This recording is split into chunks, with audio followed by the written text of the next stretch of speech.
Hello everyone, let's do question number 23 JEE Mains PYQ.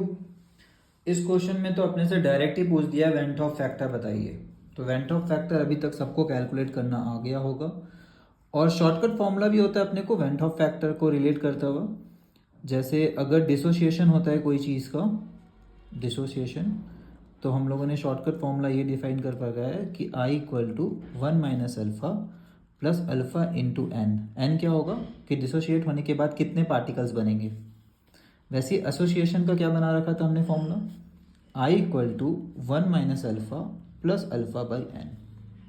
बाकी एक basic तरीका तो है ही। तो सबसे पहले आपको ये समझना है कि इस कंपाउंड के कितने भाग में टूटेगा, क्या लगता है। तो हम लोग को अगर नहीं समझ में आता है तो हम लोग को मेटल को अलग करना चाहिए और बाकी सबको अलग कर देना चाहिए, ठीक है। तो ये ऐसा कुछ टूटता है। उसके बाद बेसिक से लिखना है तो 3 पार्टिकल, तो 3 के हिसाब से इस फॉर्मूला में अगर लगाए तो आई डायरेक्ट आ जाएगा 1 minus alpha. Alpha is equal to 0.4 इस केस में परसेंट में है, लेकिन अल्फ़ा हम लोग को फ्रैक्शन में चाहिए होता है। तो 100 में 40 है तो 1 में कितना 0.4। एन कितना है 3 पार्टिकल। टोटल पार्टिकल कितना बना आफ्टर डिसोसिएशन, 1 पार्टिकल ये और 2 पार्टिकल ये, 3, ठीक है। तो यहाँ से देखते कितना आंसर आ रहा है 0.6 प्लस 1.2 1.8। तो आंसर शॉर्टकट में यहाँ से आ गया। बाकी अगर अपने को मेथड से करना है तो ऐसे भी कर सकते हैं। शुरू में सिर्फ ये रहा होगा, थोड़ी देर बाद सर ये टूटा होगा, ये लोग बने होंगे, बन गए, ये भी बन गया।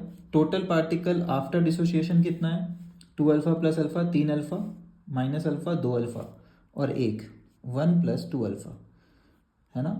और बिफोर डिसोसिएशन कितना था 1, तो आई कितना आया 1 plus 2 alpha by 1 is equal to 1 plus 2 alpha. Alpha कितना था 0.4, सेम आंसर आता है दोनों तरफ से, देख सकता है 0.8, 1 प्लस 0.8 1.8, ठीक है। तो again straightforward question from 2019 सिर्फ 2। Okay, bye everybody, thanks for watching.